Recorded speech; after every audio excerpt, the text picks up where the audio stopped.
the Benyar BY-5179M, an automatic watch for around 30 to 40 bucks. By what sorcery is this so? Well, I reviewed it recently, listing a few factors I thought might disappoint some buyers, and concluded it might be a good watch to take apart for someone learning watchmaking, not the best appraisal. Fast forward, I've wooed the watch into revealing its secrets, and summoned its participation in my questionable science. And now, I have a heightened regard for this Benyar automatic. So basically, this is a quick update video. If you want to buy the watch, I'll place an affiliate link in the description to where you can find it. If you use the link to buy something, I earn a small whisper of recompense at no extra burden to your purse. And if you want to see my first review of this, there's a link in the description. Okay, I don't usually make update videos, but I felt this Benyar automatic watch deserved a second look. Last time I demonstrated backplay in the bezel. That remains true. I roasted the bracelet. That was a deserved scolding. And I likened the Chinese movement to a 100-year-old pocket watch. That part was a bit unkind. Yes, it sounds a bit ratchet-like when doing a manual wind, and it only has a 36-hour power reserve. But it's an auto, so you won't wind it often. It's a 20-dual automatic movement, caliber G3265Z, to my best knowledge, and I've been keeping an eye on its accuracy, and mine runs plus or minus 0 per day. I don't have a time grapher, I've just been checking the time over 24-hour periods. I might just be lucky, but I have seen at least one other video review with a time grapher, and I recall they got plus 8 seconds per day with theirs, and 0 when changing the angle of the watch's rested position. Anyway, I don't have a more accurate auto, which I found kind of humorous because, like others, I probably had a mindset of it being lesser than other makes just because it's Chinese made. My bad. Next, I believe Pagani and Benyar may be part of the same wider manufacturing ecosystem in China. If so, it suggests Benyar sits on firmer ground than people assume. Okay, on other video reviews, there is much debate in the comments and confusion by reviewers about the case material. I can clear this up definitively. It's not stainless steel. It is chrome-plated zinc alloy. I firmly believe this because I stripped the chrome plating away right down to the base metal so that I can nickel plate it. Why would you want to remove the chrome plating? Because it is overly shiny, like cheap tinfoil, I'll show you. This is the watch before I removed the chrome plating.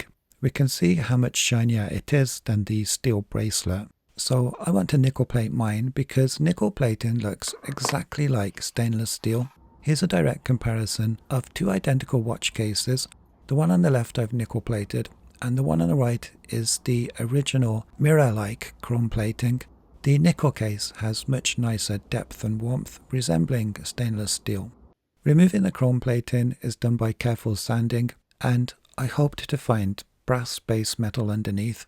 Unfortunately, I discovered zinc, which is comparatively far more difficult to electroplate.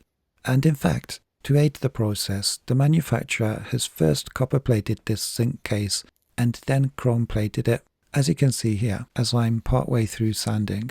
We're looking at the base metal, which is a zinc alloy, and some of its copper plating that I still need to remove. AI told me it would be a good idea to also copper plate before I do my nickel plating. So I made some copper sulfate solution. The pegs are just anti-cat counter-intrusion measures. After several hours, I have a deep enough blue to tell me my solution is rich in copper ions and ready for plating. In goes my watch case. It does help if you actually remember to connect the wiring. These bubbles tell me it's working. It turns out copper plating onto zinc is very messy, and most of the copper wiped off.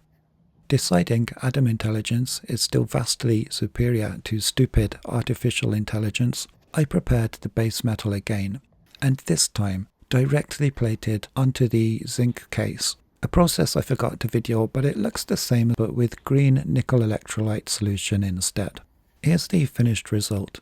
It wasn't easy because the zinc surface oxides before it can be dunked into the solution. So I had to give all surface areas a quick final rub down with 1500 grit and then quickly submerge it in the solution within a few seconds. It came out very black and sooty, which you don't get when plating brass, but I gave it a light buff with some metal polish, and lo and behold, that revealed a lovely nickel finish. I made other surprise finds whilst the watch was dismantled. The mineral crystal is about 5mm thick. For context, the mineral crystal in this G-Shock I recently restored, and which is the thickest crystal I'd previously encountered, is about 2.7mm thick. And most watches use a crystal of 1.2 to 1.5mm. I also inspected the pendant tube, the crown and its seals, and I've no reason to doubt the claimed 100-meter water resistance, though I was only able to submerge mine for a shallow water test. I get that not everyone will want to electroplate their Benyar watch, but if you remove the metal bracelet and fit a NATO strap, you have an excellent automatic watch at incredible value, and the dial and handset and bezel insert looks stunning, I think better than more expensive homage watches, also trying to capture this distinctive modern vintage aesthetic. Subscribe if you wanna. Thanks.